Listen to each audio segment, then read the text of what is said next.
बिस्मिल्लाहिर्रहमानिर्रहीम। अस्सलाम वालेकुम जी। मैं नजमुल हसन बाजवा हूं। नाज़रीन इकराम, इस वक्त बल्ला डरावना ख्वाब बन चुका है इमरान खान के तमाम मुखालिफिन के लिए। लगता यह है कि अगर बल्ला होगा तो फिर कोई और नहीं होगा, और अगर बल्ला नहीं होगा तो शायद कोई चांसेस बन सके। वैसे ये भी इनकी खाम ख्याली है, इनकी गलत सोच है। वोट बल्ले निशान का नहीं है, बल्कि वोट इमरान खान का है। पता नहीं ये क्यों भूल जाते हैं। लेकिन नाज़रीन कराम, बल्ले को मैदान से हटाने के लिए हर मुमकिन कोशिश की जा रही है। ऐसी ऐसी चीजें, ऐसे ऐसे प्लान्स जो है वो सामने आ रहे हैं कि देख के कानों को हाथ लगाने को दिल करता है कि खुदा की पनाह, सियासत में ये कुछ भी हो सकता है। बहरहाल मंसूबे तो अपने तौर पे जारी हैं, लेकिन आज एक बहुत बड़ा मंसूबा बढ़ गया है, बहुत बड़ा मंसूबा फ्लॉप हो गया है। दो रिपोर्टर्स ने, दो बड़े जानदार शानदार रिपोर्टर्स ने इस पूरे मामले के मंसूबा साजों को पकड़ लिया, कैमरे के सामने भी चला दिया। और कुछ जो गंदे अंडे हैं वो मैं कैमरे के सामने जो आए वो भी आपको दिखा भी दूंगा कि जनाब ये देखिए कैसे उसने मंसूबा साज पकड़कर जो है ना वो सामने लेकर आ गए कि जनाब इनके बंदे थे, ये लोग थे, ये कहानी थी। और इस तरह से ये सब चीजें जो है वो हुई हैं। तो आज दो रिपोर्टर्स हैं, उन्होंने पूरी की पूरी मामले की जो है ना वो गेम उड़ा दिया है। अच्छा, बात सिर्फ यहां तक नहीं है नाज़रीन इकराम, बात यहां तक नहीं है। चलें, ये मंसूबा तो बढ़ गया है, इस मंसूबे को तो फ्लॉप कर दिया गया है। लेकिन एक बात जहन में रखिए कि इस वक्त जो मामला अब बल्ले से हटकर, इंतखाबी निशान से हटकर पूरी जमात को उड़ाने का, यानी कि बतौर जमाती तहरीक इंसाफ के ऊपर जो है ना वो पाबंदी लगाने का जो है वो सोचा जा रहा है। उसकी वजह है 70 सीटें। अगर तहरीक इंसाफ नहीं होगी तो इमरान खान मुकम्मल जोर भी लगा लें तो एक खास मखसूस 70 सीटें हैं, वो इमरान खान को नहीं मिल सकती। ये 70 सीटों वाली क्या गेम है? ये आज क्या मंसूबा हुआ और किस तरह से मंसूबा साज पकड़े गए? और नंबर टू, नाज़रीन कराम, खबर वो भी बहुत बढ़िया, और वो ये है कि सुप्रीम कोर्ट के दरवाजे खुल गए हैं। एक बहुत बड़ा केस जो है वो लगने जा रहा है। उसके लिए जो है ना वो आज कमेटी बैठ गई है।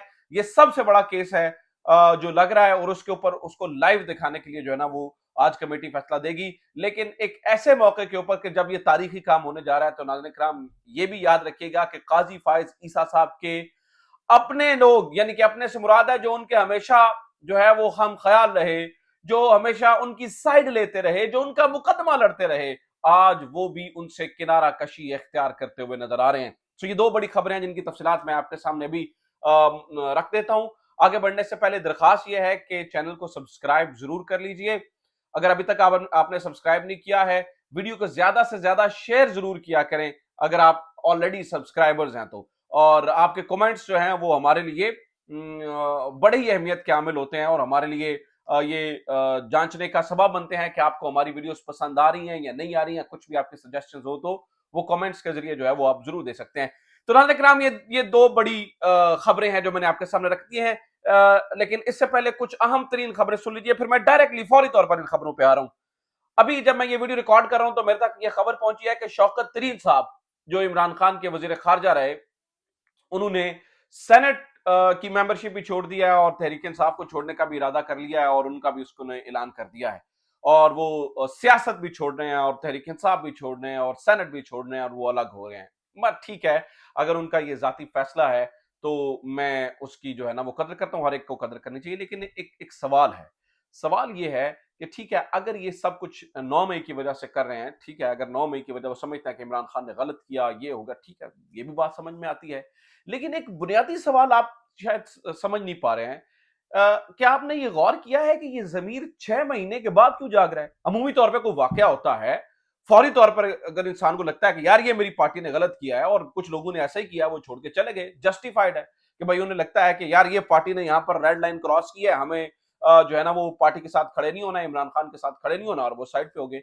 ये जो 6 महीने के बाद जमीर जागने वाली कहानी है ना नाज़रीन इकराम, ये जो है ना वो मुझे समझ नहीं आ रही है, समझ से जो है वो बालातर है कि ये क्या हो रहा है। लेकिन खैर, जमीर जाग रहे हैं, लोग पार्टियां छोड़ के जा रहे हैं, और हमारी जो जमहूरियत है, वो अंगुष्ठ बदंदान है और वो मुंह में उंगली दबाए ये देख रही है कि ये क्या इसका नाम भी जमहूरियत है या नहीं है। अच्छा जनाब, जल्दी से जरा अहम तरीन खबरों की तरफ आ जाए, फिर कुछ और खबरें वो मैं रख दूंगा, लेकिन सबसे पहले ये जो इलेक्शन कमीशन वाला मामला है और ये जो बल्ले वाला मामला है ये क्या है। देखिए नाज़रीन किराम, इस वक्त इरादा ये किया गया है कि बल्ला भी छीना जाए और जो पार्टी है उसको भी इलेक्शन पे साइड पे किया जाए। उसकी वजह क्या है? उसकी वजह यह है कि अगर तहरीक इंसाफ बतौर जमात इलेक्शंस में नहीं जाती है तो फिर वो जो मखसूस 70 नशिस्तें हैं उसके लिए तहरीक इंसाफ क्वालिफाई नहीं करेगी। यानी कि तहरीक इंसाफ ने तो ये प्लान किया था कि अगर ये नहीं जाने देते हैं इस तरह से तो हम ये करेंगे कि लोगों को जो है ना वो आजाद उम्मीदवार भी खड़े करके वो भी इमरान खान की पार्टी के साथ आ जुड़ेंगे।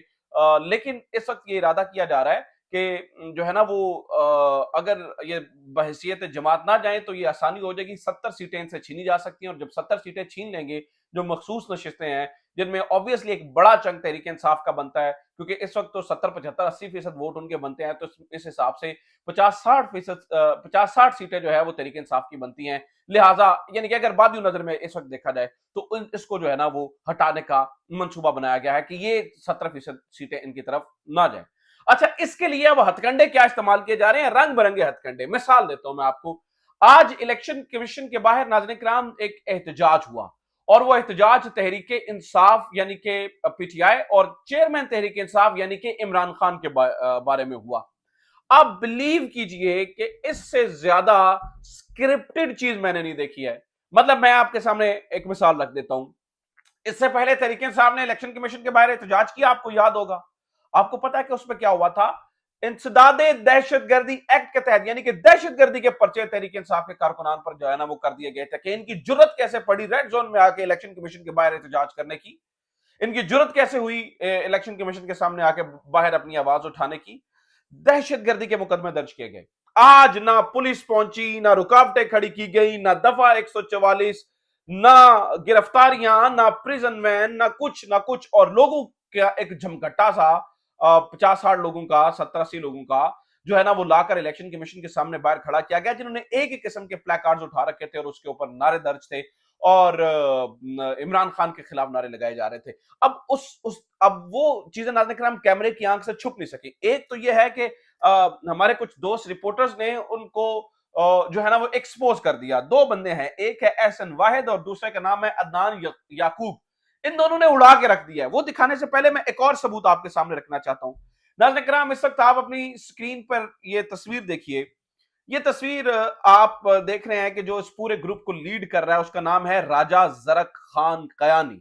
राजा जरक खान कयानी जो इस पूरे ग्रुप को लीड करता हुआ बंदा नजर आ रहा है वो जरक खान कयानी है।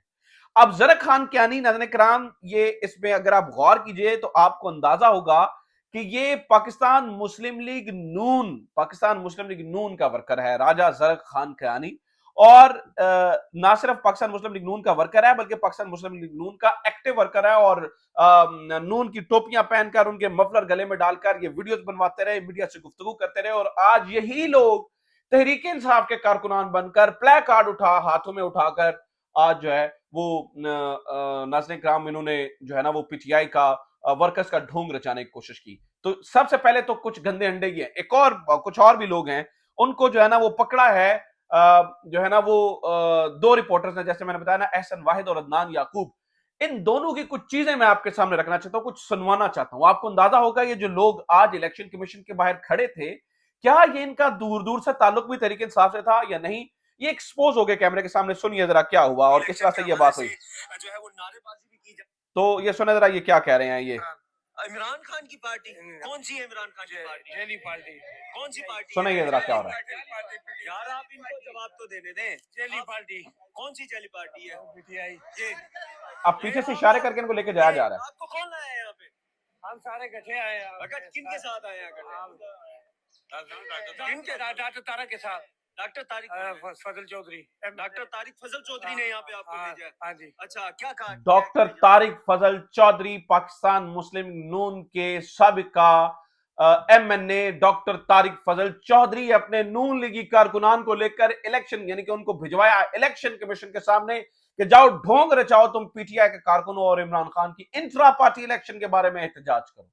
नाज़रीन किराम ये पकड़ा गया। अच्छा एक और भी है, वो भी जरा सुन लें जनाब, वो क्या कह रहे हैं, वो क्या कह रहे हैं, वो भी सुन लें। ये जो पिछले दिनों में सुने जरा। हम नवाज शरीफ के वोटर हैं। अच्छा, नवाज शरीफ के। ये वो लोग हैं जो आज इमरान खान के खिलाफ एहतजाज कर रहे थे। अच्छा और सुने जरा, और सुन लें, और सुन लें।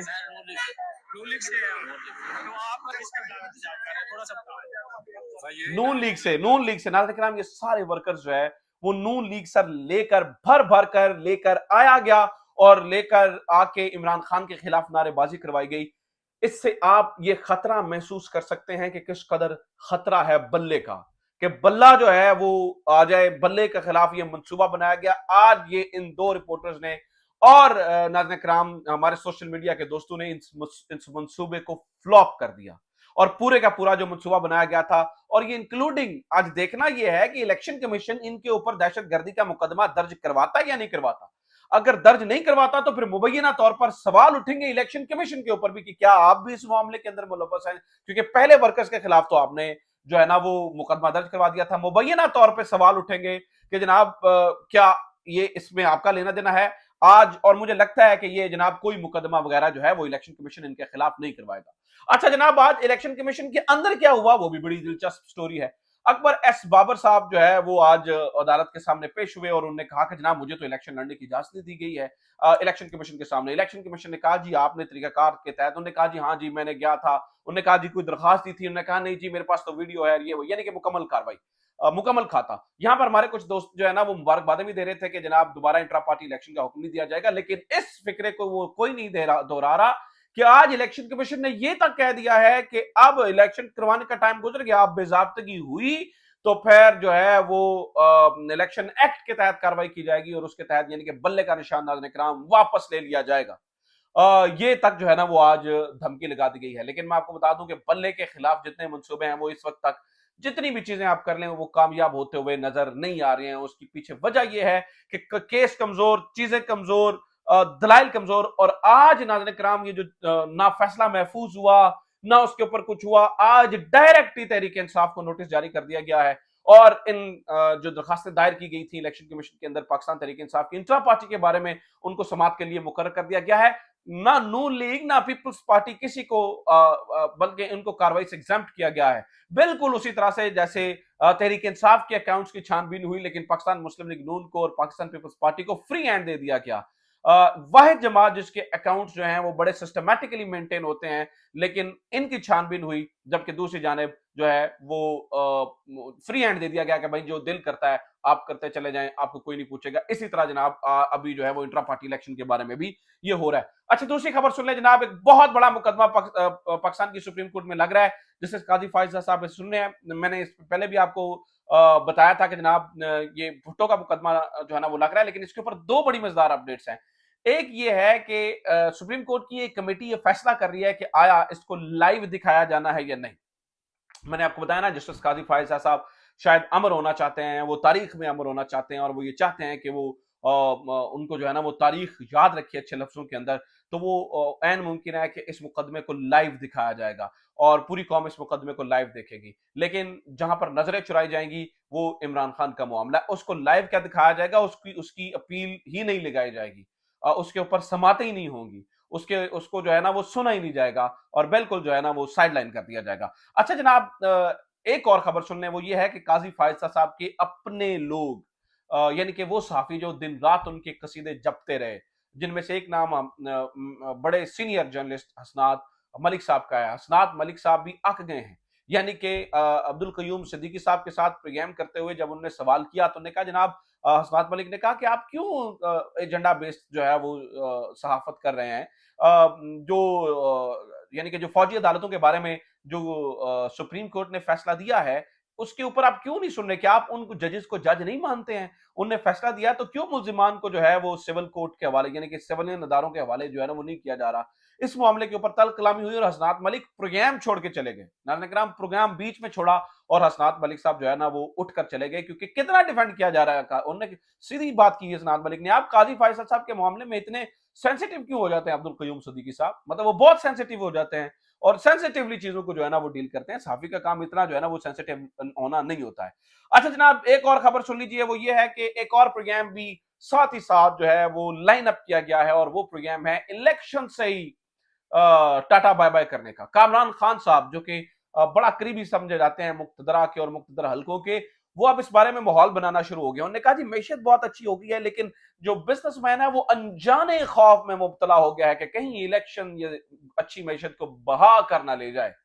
मैं हैरान हूं कि पाकिस्तान वो वाहिद जमहूरियत होगी जहां पर इस तरह की गुफ्तगू भी होती होगी, इस तरह की बात भी हो रही होगी कि इलेक्शन कहीं मैशियत को बहा के ना ले जाए। इस किस्म की बातें जो है ना वो हो रही हैं। तो एक यहां पर यह भी प्लान नाज़रीन किराम सुनने में मिल रहा है कि यह शायद जो है ना वो उसको ऐन मौके तक जो है वो रखा जाएगा, और ऐन मौके तक जो है वो इसको कहीं यानी कि इलेक्शन जो है ना उनको आगे ले जाने का प्लान भी अभी डिस्कस फुली नहीं हुआ है। अच्छा, एक और कहानी मुबैना तौर पर सुनने में आ रही है, वो ये भी है कि प्लान ये भी है कि इलेक्शन कमीशन को कहा जाए कि आप मामले को लटकाते रहें, और अगर तहरीक इंसाफ की पोजीशन आउट ऑफ कंट्रोल हो गई तो यूं ही तहरीक इंसाफ इलेक्शन जीते ठक करके इलेक्शन कमीशन का फैसला है और पार्टी के ऊपर पाबंदी लगा दी जाए और लोगों को आजाद उम्मीदवार डिक्लेयर कर दिया जाए, और तहरीक इंसाफ इलेक्शन जीत कर भी गवर्नमेंट ना बना सके। ये फैसला भी नाज़रीन इकराम कहीं ना कहीं सुना जा रहा है, कहा जा रहा है, किया जा रहा है। इस बारे में भी जो है वो बातें हो रही हैं। तो ये अब तक की खबरें, उम्मीद करता हूँ ये वीडियो आपके लिए इन्फॉर्मेटिव रही होगी। अपना ख्याल रखिए, खुदा हाफिज, पाकिस्तान जिंदाबाद।